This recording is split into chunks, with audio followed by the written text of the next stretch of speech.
When you left, I actually had a panic attack.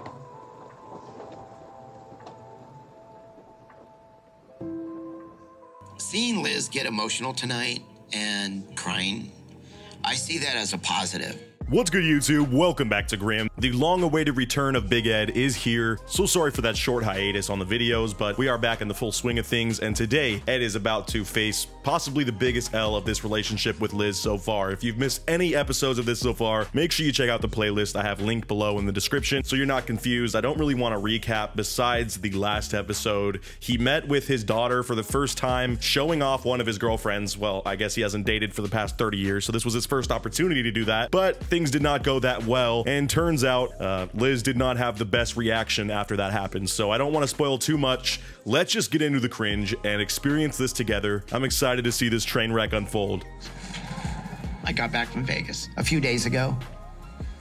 I took Liz out to meet my daughter, Tiffany. It was really awkward. So Ed pulls up on his little pink Vespa here. I don't know how he has a different Vespa every episode. Maybe he's just paying to get these new paint jobs because he's secretly balling out. But I gotta say, he looks more and more like a randomized character in a video game the more I see this dude. I mean, that's a video game vehicle right there if you ask me. But yeah, judging by his tone, you could tell things have been pretty sour between him and Liz since this awkward interaction with his daughter. His daughter was throwing a lot of shade at Liz and, I mean, did not make things easy in any capacity. So I'm interested to see what she did or if she's even sticking around after that. It sounded like she kind of wanted to dip. Liz and I got into this huge fight and we haven't spoke for 4 days.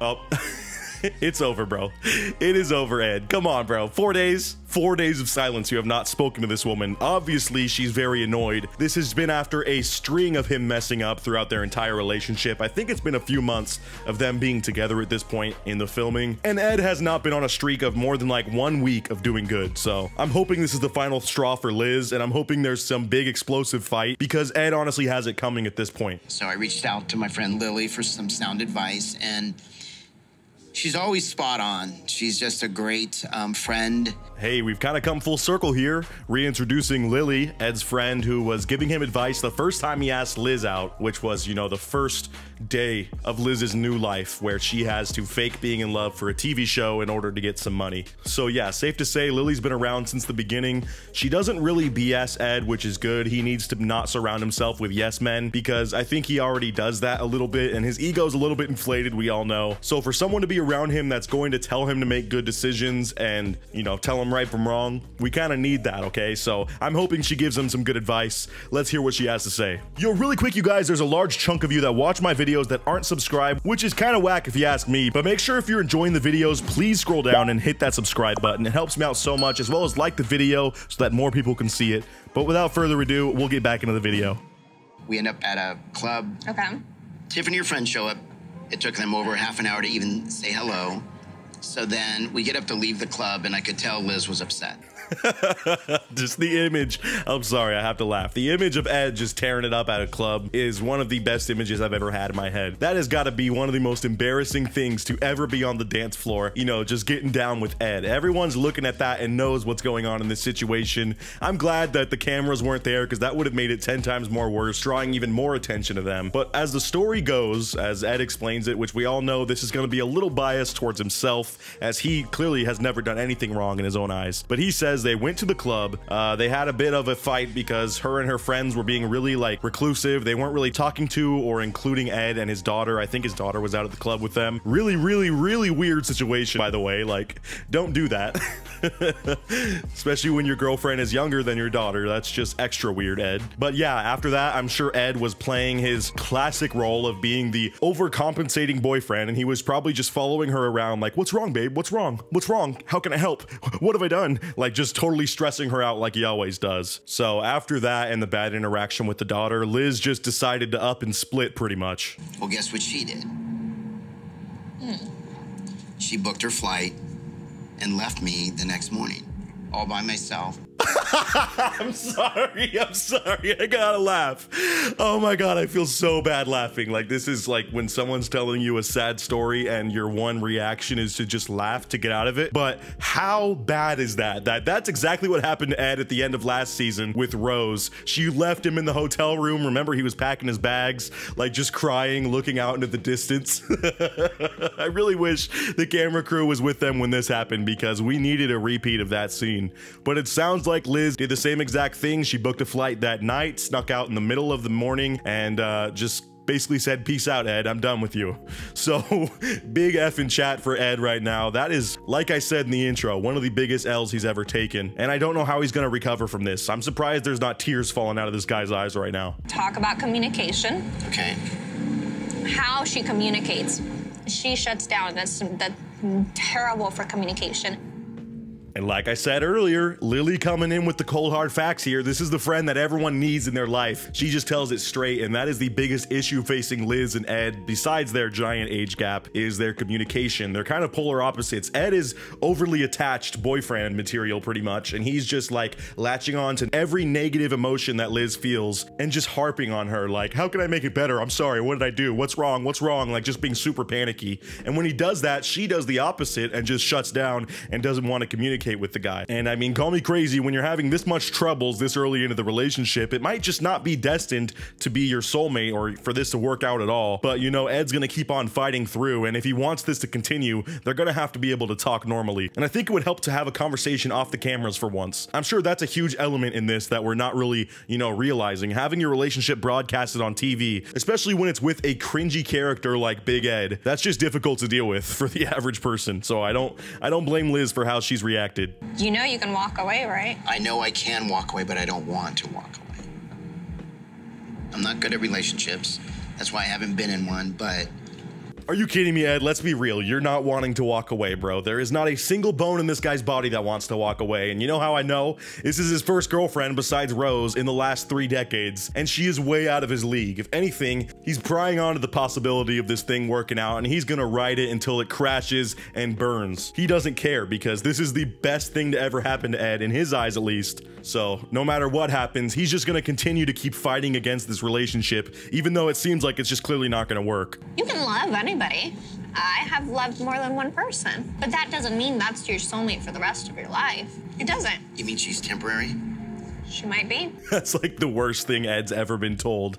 Like, for him, he's already planning what their children's names are gonna be. Oh wait, no, I forgot, he doesn't want kids, but he's planning out, you know, every detail of their wedding and everything they're gonna do together. I'm sure he's had their whole life charted out in his head at this point, and he doesn't even want to consider the idea that this relationship could be fleeting and be like a normal relationship that maybe only will last a few months. He's kind of lucky he's made it this far. If anything, I'd just cash in and be like, hey, I did pretty well for 3 months, that's awesome. I guess I'll go try again for season 3.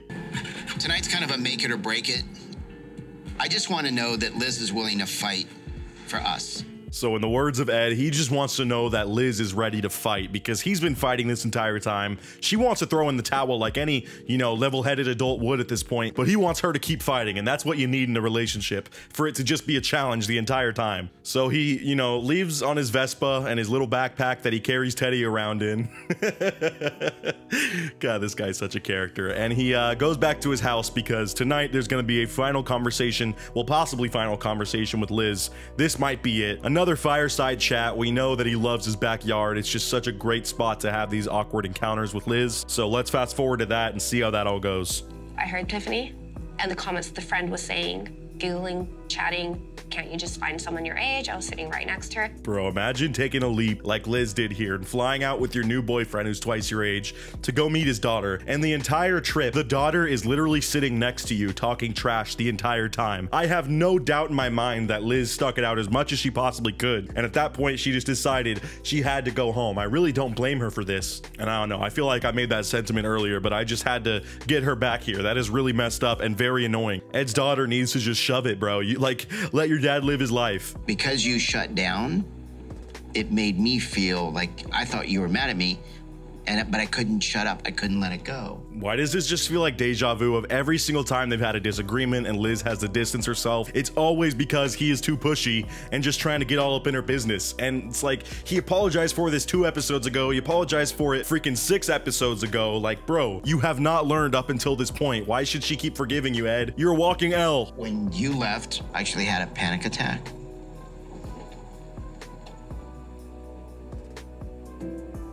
And this is where things are a little bit iffy.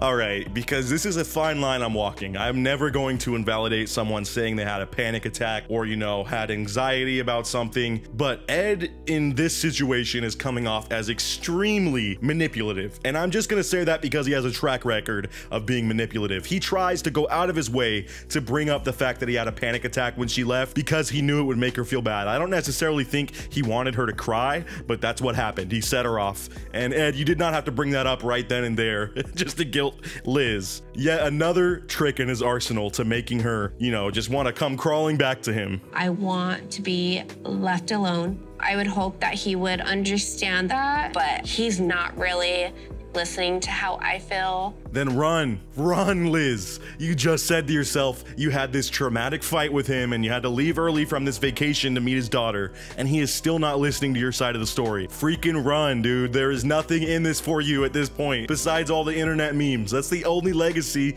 that's going to happen from you being here, okay? This relationship is not going to work. I want to work on this relationship. And me too. I just want you to be happy.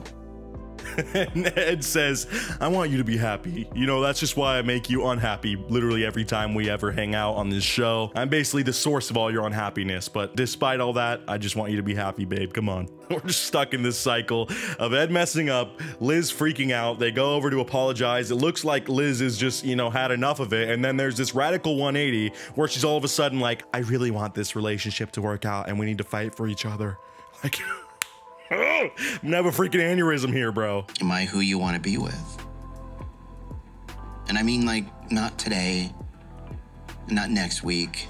Am I your forever? The setting of this is perfect.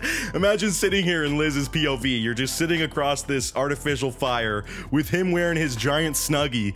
Like, am I your forever? I need to know that you're the one and that you're gonna love me for the rest of my days. Dude, you gotta turn down the intensity, Ed. You're freaking her out. I feel like the relationship was very rushed, but yeah, I want you. But as far as forever, I don't think that's a fair question to ask me still so soon. And we hear that answer as Liz once again repeating herself for the 100th time saying, slow your freaking roll, Jack. But I'm sure Ed heard those words and his little pea brain inside just, you know, recognized those sentences as saying, yes, I do want to be with you forever. We should get married soon. That's just how his head works. But it looks like we are on the up and up for Ed now. Things are kind of clearing up after this little kerfuffle. I'm really sad that we never got to see any of this Vegas trip of them like clubbing. I think they really dropped the ball with that, but I guess I'm glad they're kind of getting past this fight so that we can move on to another cringy moment next week. Would Teddy be mad if you came over and sat by me? I'll go over there. I just want to be next to you. So I guess we'll end this episode with this awkward exchange as they go to cuddle by the fire. What a romantic couple. This is what we should all aspire to have in our lives. When it comes to meeting our true soulmate, Ed has found the one, and he is not going to stop fighting until this, you know, just eventually falls into a marriage. I think that's his end goal here. Yeah, that's all we got for this week. Sorry for the delayed episode, but I promise in the next few days when they upload the next episode, I'm going to be on top of it. And it sounds like Ed is going to be asking quite a big question to Liz. I'm sure some of you can guess what that question's going to be. It's not quite the major, you know, will you marry me one yet, but it's a step below it that is still pretty intense for him to be doing already this soon in the relationship. So make sure if you want to watch that, you subscribe if you haven't already. Thank you so much for the continued insane support on this series. Hope you guys enjoyed. We're gonna have another video in between this and the next Big Ed video, so make sure you check that out as well. And as always, I'll see you guys in the next video. Until then, peace out.